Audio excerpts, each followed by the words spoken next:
In Vedanta, there are three principles that you must be aware of. It is not necessary that you accept any of the principles of Vedanta if you don't understand it, if it doesn't make you feel comfortable till you have thought about it and understood it. You don't have to accept it at the face of it. This is the courage of truth.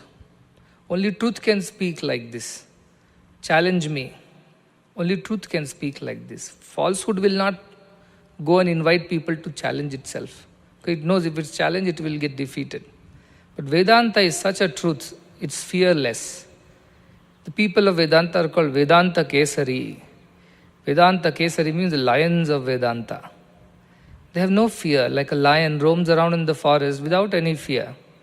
Whereas the fox and the other little animals, they are always worried. They are always fearful. Lion has no fear. So those who learn Vedanta become like lions. In the sense, within themselves there is no fear. And Ashtavakra tells this very nicely in his Ashtavakra Gita at some point in time. He says, Nirvasanam harim drushta, by seeing the lion who is desireless. Vedanta will teach you to be desireless at the end. Because all desires will be fulfilled when you are yourself God. Where is when any more desire left for you? When that kind of lion is seen, tushnim vishayadantinaha, all the elephants of your senses and the mind become quiet. Just like when a lion enters the jungle, all the elephants become quiet. That is the power of Vedanta. Some of you have felt that all these are nice to hear, but I'm still struggling with my basics, my mind, my senses, my thoughts, my emotions. When is that all this is going to be applicable to me? You have to remember, you have to have faith that all this is true. Now you use your logic to understand whether it is true or not. Of course, it cannot be understood by the logic, but because we are, so to say, we have got a logical or a rational mind, at least to some extent logic helps us. And beyond that, you have to drop the logic and get into experience. So there are three pillars of Vedanta based on this. The first one is Shruti, or the Shastra Pramana we call it. Shruti means all that which is written in the scriptures. It's also called Shastra Pramana, the things that are described in the scriptures. Shastra, Pramana, whatever has been said over there. That is the first step. So that is what we are doing right now. We are trying to understand Shruti, we are trying to understand the Shastra Pramana. The second part is called Tarka or Yukti. Tarkavada or Yukti. Yukti means you use your brains now. Just don't listen and accept it. Now use your brains to understand whether what is being said is true or not. Swami says you are not just the body. There are 5 things within you, not one. Now you think for yourself. Sit down and think, am I 5 or am I just 1? And slowly you will start, as you keep discriminating, like the sun. The ray of the sun looks one color or colorless. But when it passes through a prism, it splits into several colors. Then only you realize these many colors existed within the ray of the sun. Similarly, within us exist these layers, these different faculties exist. That you will come to know with a little more logic. Body is there, then there is prana is there, prana, mana is there, mana, within that there is a vijnana or the discriminating buddhi is there. Within vijnana there is an experiencing thing is there, the experiences get stored there. And beyond that is my existence. I am all of this, yet I am none of this. Like many pictures on the screen is all the pictures, yet screen is none of the pictures. So you will not just get it like this. You heard it and you said, yes, I have understood. No, you have not understood. In Kenopanishad, the teacher teaches the disciple. So he gives 5 examples. It is that which mind cannot think of, but by which mind thinks. It is that which ears cannot hear, by which ears hear. It is that which eyes cannot see, but by that eyes get to see. It is that which tongue cannot taste, but that tongue only speaks or tastes. Like that he gives example. Electricity, computer, hardware, clock, time. All this is just at the logic level, at the level of Tarka, the second step of Vedanta. Only it is Tarka or Yukti level. Third level is there, which is called Anubhava or the experience. your own experience of the truth. Till then your education is not complete. You have learned the scriptures, you have read and understood the meaning of the shlokas as it is to be understood, very good. Second, you applied Saturn, applied logic. Am I one or am I five? Am I the sixth one? Am I the whole? Am I part? All these logics you apply. Say probably what Swami says is true, that there are 5 parts to me. If I clearly demarcate them, carefully I demarcate them, I can see there are 5 things. The body that I think I am, the prana which runs the body, a life force. Beyond that is a mind which thinks. Beyond that is a buddhi which discriminates. Beyond that there is an experience of whatever I do through this body, mind, prana and buddhi. There is an experience. So if I carefully segregate, there are 5, like a light passing through the prism reveals that there are 7 different aspects to it, Vibgyor. Like that you understand that you have several aspects to your personality. You are just not one. You look like a one whole, but there are several aspects. And beyond that is your true existence, that which contains all the 5. That is also you, like the screen that contains all the pictures. And ultimately you realize that alone is you. All the other things are not you, because all the other things came when you were born in this earth. And once you die, all the other things will disappear. So do you disappear after this? Nayamasti iti chayike. This is the question Nachiketa asked in the beginning. These 5 exist, I understand, but I am supposed to be the 6th one, or I am the only one. What is the truth? Am I the 6th one containing all the 5, or am I the one without any 5? Am I the screen? Am I the pictures? Am I a screen and the pictures? Is either or is it all? These are the questions Nachiketa was troubled with. He was not able to understand that question, and that is why he came to Yama, because he said, you alone know this, you alone know the truth. I know it for sure. Of course, you are trying to tempt me with all kinds of things. So this Panchakosha Viveka is easily, logically, I can explain, you can understand.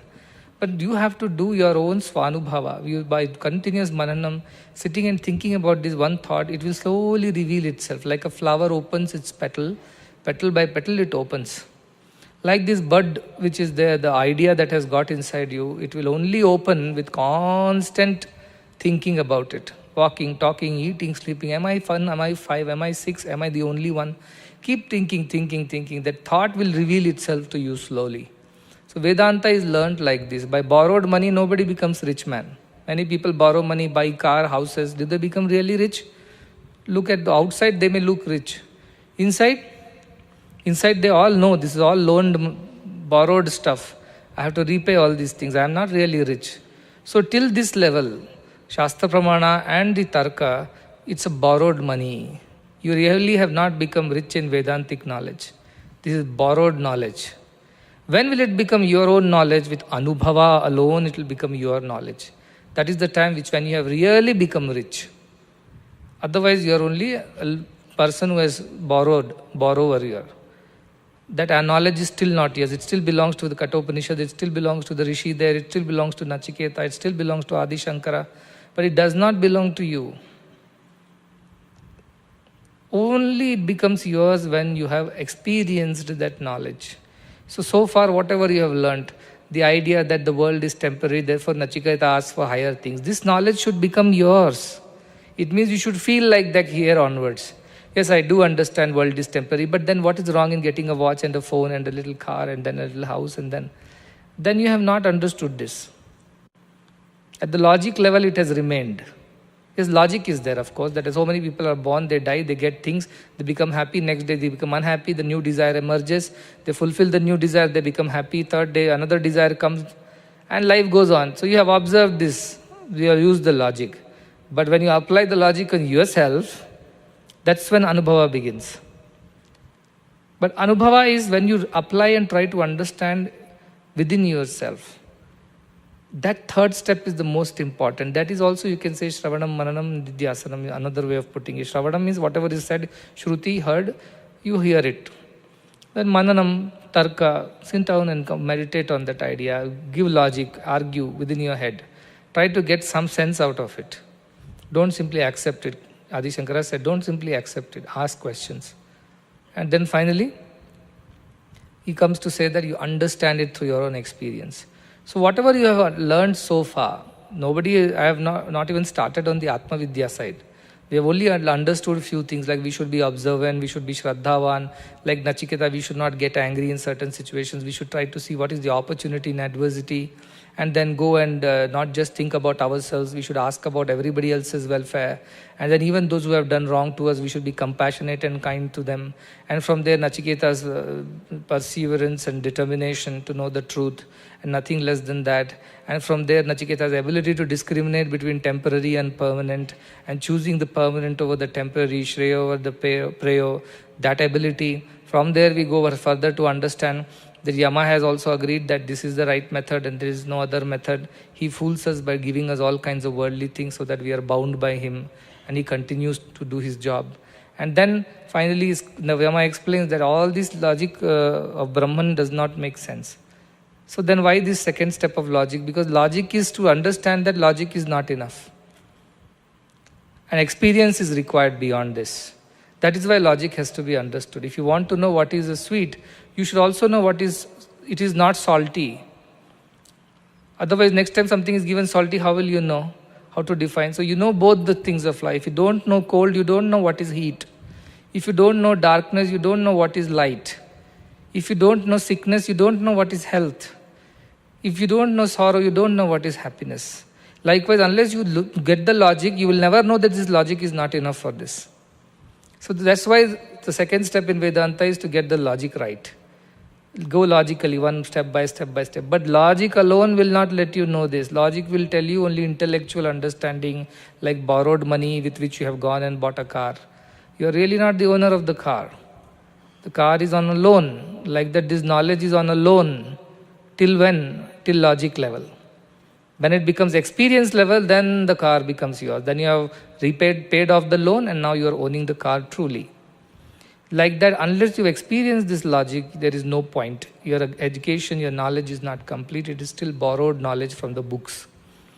But Vedanta is so confident. Shankaracharya is so confident. Vivekananda is so confident. He says, ask, demand answers, argue, debate. Vedanta is so confident that it can answer any question. Provided you have an open mind, not a closed mind. You have only come to prove that you are right and everybody else is wrong. Then nobody can help you. Sattva buddhi should be there. Pure buddhi should be there. Then your efforts will be paying off. You will understand the knowledge through your experience. So the third step is the experience, anubhava. These are the three pillars of Vedanta, like the tripod. First is the Shastra Pramana, second is Tarkavada or Yukti, Shruti, Yukti, and then Anubhava, Swanubhava, by your own understanding, or we call it Aparoksha Anubhava, by your own direct experience of the knowledge. Fire is hot, everybody says it, but till you have gone and put your finger, you never completely know that it is hot. Even a child has been taught by the parents, see, this is fire, Shruti, Shastra. Then, second thing, it is hot. Why it is hot? See, water is boiling on the fire, that is why it is hot. But the child is not convinced, because it has not experienced the heat of the fire for its own. So even though mother says fire is hot, water boils on it and don't go near it, yet what the child will do? Somewhere, some point in time, with a candle, with a matchstick, with a flame, with something, everybody has burnt. Now we all know what it is to be burnt by fire. So then only the knowledge that fire is hot and it burns becomes yours. Till then the knowledge belongs to your mother. The day you put your finger in the fire, that is when it gets burnt, and then you know this is painful, this is burning sensation. Likewise, all the knowledge of Vedanta that you have achieved so far in terms of knowing what is right, what is wrong, and also logically applying that yes, whenever I chose the wrong thing, I always suffered. Immediately there was peace and nice happiness, but later when I got caught, I only suffered. And even if I was not caught, within me there was a fear that was always lurking. I was not able to completely be happy myself. Somewhere deep down a fear was there. What if it's found out? And then I am always suffering within. So you understood Shreya, Preya, all this is making sense. Because you have experienced these in your life. But now onwards, what we are going to understand, many of you might not have experienced it at all. And that's where now the trouble will begin. That he will start describing now Atman and its nature. So far what you did, what you are not that logic has been told to you. You're not the body, you're not the prana, you're not the mana, you're not the vijnana alone, you're not even the experience ananda. You are behind that, beyond that. You've not easy to understand. What it is, now it is beginning. And it's very subtle. That is why it says, nahi tarkyena anupramanat. Subtler than the subtlest it is. With logic alone we cannot get it. Here onwards experience must start coming in. If you are not experiencing this knowledge, then it is like undigested food, which will not add energy but only add pain to you. Therefore, now onwards, you have to become even more observant, even more sharp, even more determined. Otherwise, here onwards, Kathopanishad will not make any sense to any one of you. So what is this? This far only was difficult. Now it's getting even subtler, because subtler than the subtlest it is. It's going subtler and subtler, deeper and deeper now. So we have studied yesterday, he said that this one, tam durdarsham gudam anupravishtam guhayitam gavareshtam puranam adhyatma yoga adhigamena devam matva dhiro harsha shoko jahati. Two subtle points are there in this. One, durdarsham, it is difficult to see because it has gudam anupravishtam. It has gone deep inside somewhere and hiding somewhere. And guhahitam gavareshtam puranam, it has gone covered. Guhahitam means it's gone inside a cave and now it's covered. And gavareshtam, where it is staying right in the middle of all the misery, it means right in plain sight, like spot the hiding object, hidden object. That is the game. It's rare in front of you, but you cannot see it. Therefore it is hidden. It is hidden, it does not mean that you have to dig a hole in your chest and find out where it is. Not finding like that. It is there in plain sight. Yet we don't see it, therefore it is as if it is hidden inside a cave. But truly it is not hidden anywhere, it's everywhere. Like a person, a grandfather who keeps his spectacles on his head and searches for the spectacles everywhere. You know the story, it's on his head. So has the spectacle gone hiding somewhere? Has the spectacle gone into a deep cave, into a hidden place where it cannot be seen? No, it is right there on his head. Unfortunately, he doesn't know it, therefore he thinks it's gone missing. That is guhahitam gavareshtam puranam. It is there, right on your head, you don't know it, that's why you are searching for it, and you think it has gone hiding somewhere. Now you can't find it. It's as simple as that. This whole Adhyatma Vidya is as available to us as the spectacle on our head.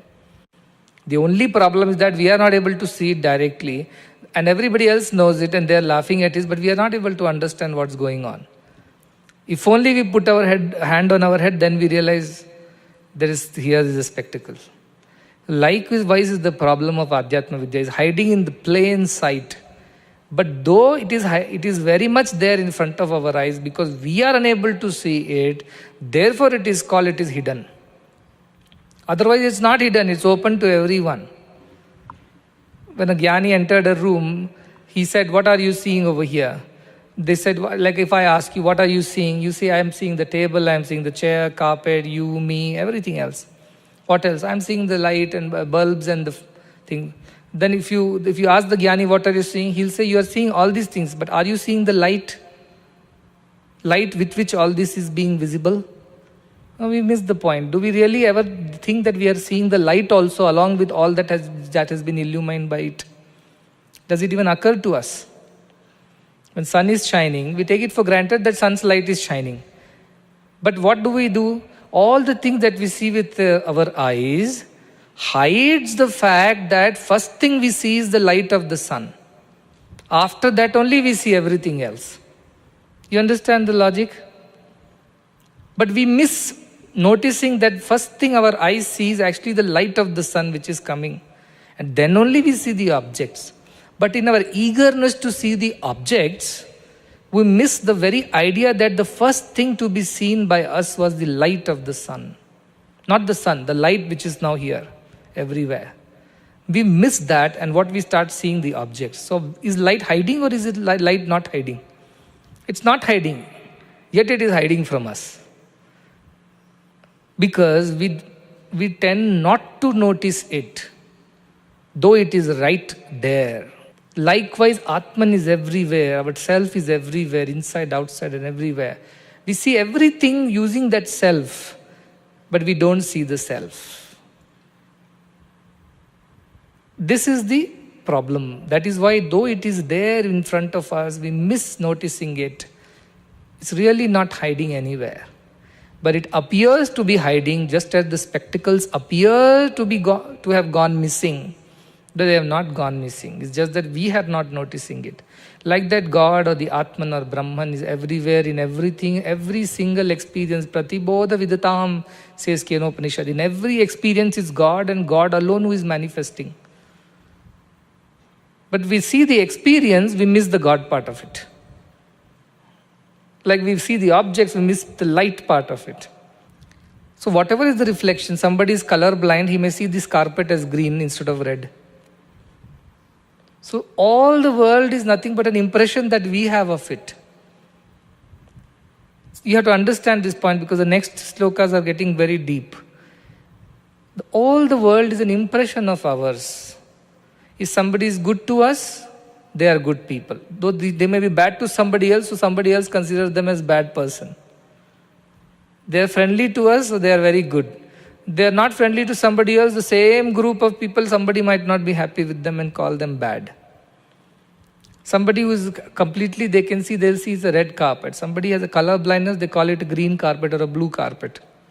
Because they have some rods and cones missing, malfunctioning in their eyes. So the world is a perception. The perceiver is the Brahman. The perception is the world. All that we see is nothing but the reflected light. In the universe, other than blue planet, what is the nature of the rest of the universe? Does it look yellow, green, blue, orange? Earth is there. Beyond the earth, whatever is there, which color is that? You say black color. Black color is there. Black is no color at all. When there is no color, it is called black. It's nothing, because the sun's light is not meeting any object to hit and come back to our eyes. It's simply going infinitely into the space. Do you think sun is not shining in that space in between Earth and Mars? Sun's light is there also. But we don't see that light. Why? Because the light has to hit something and reflect back, then only we can see. In the space, when there are no planets, that space looks dark. But sun is shining. All these planets are getting lit up. But space in between is not getting lit up. It looks like one black thing, dark thing. And all that is seen is one red color, one blue color, one white color, one Saturn with its rings. And all the space in between is not seen. Does it mean sun's light is not going through that? Must be going through. If it's reflecting on the first planet, it is also reflecting on the fifth planet. It means it's reflecting in between also. But we don't get to see the sun's light. Why? Because it is not hitting anything and coming back to our eyes. If it hits something and comes back, then we say, it exists. Likewise, we are unable to understand Brahman unless it manifests in some way or the other. If you go back to the Chinmayananda and Tapovan Swamiji's example, Tapovan Swamiji says, get me water. And Chinmayanandaji gets a glass of water. And Tapovan Swamiji said, what did I ask you? You asked me to get water. Why did you get a glass? How do I get water without a glass? How do I experience Brahman without this body is the same logic. How do I experience sun's light without an object? The same logic. So what we are experiencing right now, as we are experiencing Brahman only. We are experiencing Brahman only, who is reflecting in you, me, and everything of the universe. Good, bad, ugly, everything is Brahman. Then why something looks good, something looks bad, something looks ugly, something looks beautiful, something looks pleasant, something looks unpleasant? If everything is Brahman, then why all these differences? Like the light of sun, which has no color of its own, when it passes through a colored glass. In old churches, temples, houses, bungalows, we'll see the color glass will be there in the windows or doors. Then when the light comes through that, what happens? It looks like a red color light or a blue color light, or even you put a bulb. Now we have got this warm white bulb. Suppose we put a blue bulb here. Has the electricity become blue? But light is blue. Light is green, light is red. Has electricity become red, green, blue? No, electricity is the same. But there is something in the bulb which has changed. That is why we are seeing a different color. That is what his mind is. Mind is like a filter through which Brahman passes. Because without mind, we have no experience at all. So Brahman passes through this filter called mind, and somebody's mind is very red colored, somebody's mind is green colored, like that different munde matir bhinna. Everybody's mind is different, and therefore we see things differently. So there is only one, we see it differently because of this issue alone. Otherwise there is no difference between you, me and anything else. Now theoretically, Shastra Pramana, get it, Tarka, you use whatever logic I have told. So mind is that is why I say, Mano Mulam idam jagat manayeva manushyanam karanam bandham mokshaya. The mind is always focusing outside to the world, it will only think world exists. When the mind turns and focuses towards Brahman, it comes to know that Brahman exists. It's the problem with where we put our attention. That is all spiritual sadhana is, to take this mind, train it, and teach it how to observe Brahman and not the world. How to see the light in the room and not just the objects in the room. That is why this is subtler than the subtlest knowledge. Otherwise, it's very easy to understand. The logic is good, you can easily understand, but experience is very difficult. Try to see in this room. I don't want to see walls, I don't want to see podium, I don't want to see stage, I don't want to see anybody. I want to see just the light here. Try. Can you see? Not possible. It's not possible. You tell, I want to cut off everything. I don't want to see any object. I just want to see plain light. You can't see. Likewise, you want to see only Brahman like this, you cannot see. That is why it's not the logic that goes beyond this. This far logic comes. Beyond that, you have to experience it.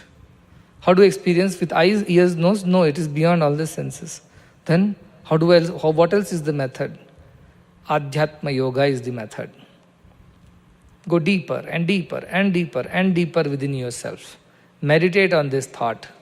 The more you sit and meditate on the thought, the more the thought will start opening and revealing itself to you. And you will come to know Brahman exists. And somebody else will say, oh, you understood Brahman exists, now prove it to me. He says, there is no way I can prove it to you. You have to find out for yourself. Like I can't eat for you, I can't tell you Brahman. So this whole idea, go to a guru, he'll touch your head and you will experience Brahman. All this doesn't exist. You have to put your own effort and find out for yourself. Guru can take you this far and show you, and then walking is your job. He can only show you the road. This is the road that goes to Chikbalapur. But walking is your part. So that part is coming now. Walking part is coming now. Showing part is getting over. Soon it will get over in few more shlokas. Then walking part will come. This is how you have to walk. Logic will be given, steps will be told, direction will be given. The walking part now has to be yours. You have to make it your own personal experience. So it says Adhyatma Yoga, Adhigamaya. This is the second subtle point. You have to go to Adhyatma Yoga, not other yoga.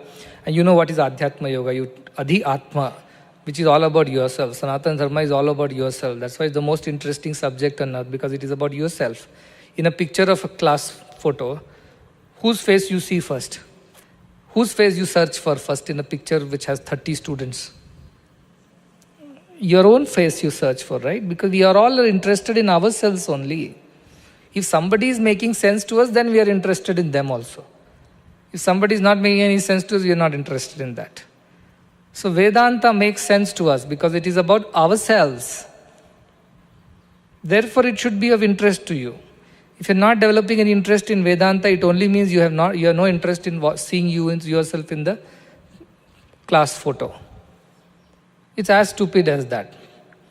Because Vedanta is about you. All the other religions, Karma Kandas and Bhakti Kanda is about somebody else. Karma Kanda is about the society or the things around. Bhakti Marga is about God above, high in heaven. But Jnana or Vedanta is about you.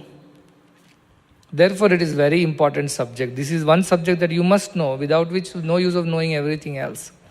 And knowing this, what happens? Both Harsha Shoko Jahati. See the very, very key word this is. Shoko Jahati, understandable. If you pray to God, your sorrows will be destroyed. Very good.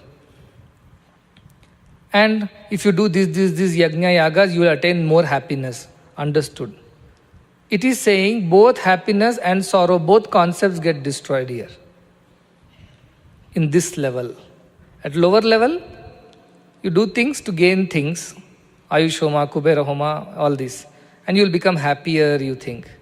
And another thing, you want to pray to God to save you from this trouble, that trouble, so your sorrows will be destroyed. That is the other way. Two things we do everything for, dukkha nivritti and sukha prapti. Those are left below now. They are lower level experiences. Now he is talking about a new experience. What is this new experience? Neither happiness exists nor sorrow. Now this is something we have never experienced. Either we are happy or we are experiencing sorrow. It has never been that we are not experiencing neither. Yes, it is. When you are in deep sleep, you are experiencing neither. So you say, I don't know what it means. You know, yet you don't know. You know because in deep sleep you have no sorrow, no happiness. Yet you don't know because you are unaware of it. Like the spectacles on your head, like the light in the room. You are unaware of it. It is there, yet it is not there for you. So this idea of no happiness, no sorrow does exist within you. Every night you experience it when you go to sleep. The truth is that it does exist. You are not aware, so what? Spectacles are there on the head. Everybody else is seeing it. You are not seeing it. Likewise, this idea of both happiness and sorrow coming to an end, by neither you're excited in happiness nor you're depressed in sorrow, is a concept getting introduced now. So far it was about happiness. Gaining happiness and getting rid of sorrow. Nachiketa Agni. Now what is coming? A state where neither happiness nor sorrow, both won't exist. What kind of state would that be, you will wonder, because there has never been a time when you have not experienced either of these. In fact, most of the time it is the sorrow that you experience and in bouts of happiness here and there in the world. Asukam, this lokam they talk about, Krishna says, Anityam asukam lokam, prapya imam bhajasvamam. When you are entering this world, there is a board on the world, welcome to the world full of misery and temporariness. And therefore remember me, and that's the only way to save yourself. So in this world where only sorrow exists, what do people do? They are looking for a world where only happiness exists, just the opposite. Heavens. Heaven is where happiness is, we read yesterday.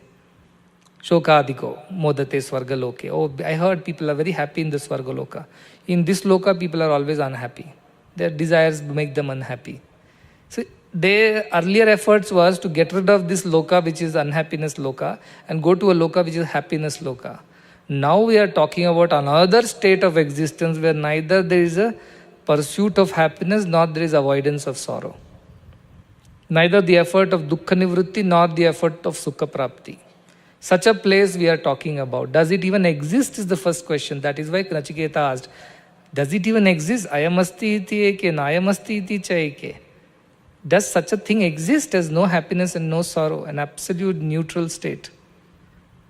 Those answers are coming up now, and each shloka is so deep. You have to really, the more you think, the more you'll understand how deep it is. Next shloka, 13th.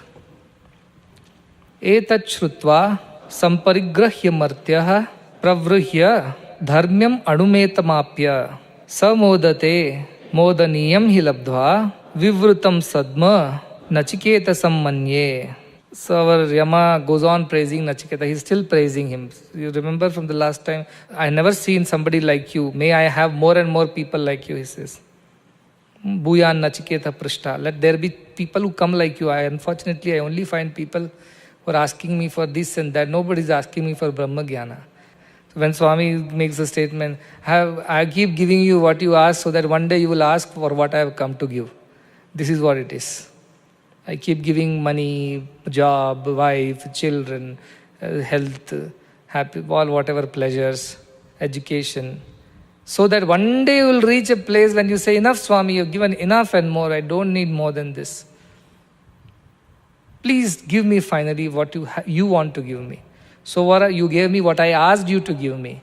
Here I am ready, please give me Swami what you want to give me. That state you have to reach, then only this Upanishad will make sense.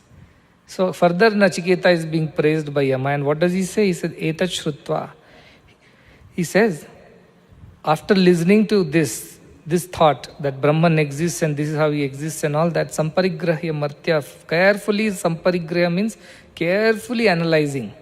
Martya, an ordinary person also, mortal also, carefully analyzing the nature of the world, carefully analyzing the nature of this idea, thought, etat shrutva, after hearing this, pravruhya, what happens? Segregates and understands, grasps it. Grasps what? Dharmyam anumetamapya. Dharmyam, this idea. Dharma means not the dharma of doing, non-doing. This particular knowledge is called dharma. This particular knowledge, which is anumetamapya, which is like a atom, understanding an atom structure.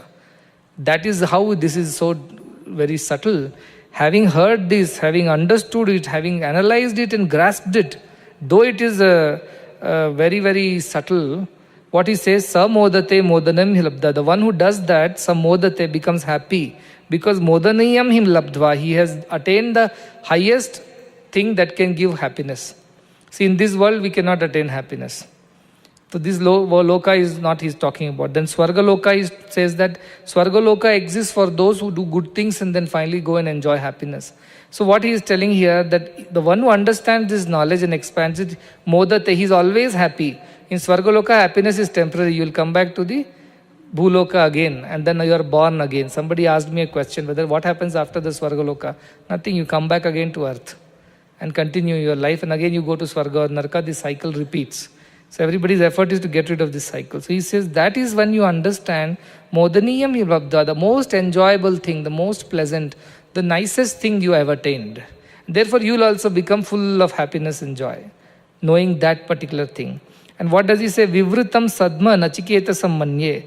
Vivritam sadma means the doors open. When you go to somebody's house, they have to open the door from inside. They have bolted it from inside, not from the outside. Therefore you knock on the door and the door opens, as Jesus says, knock and the door shall be opened.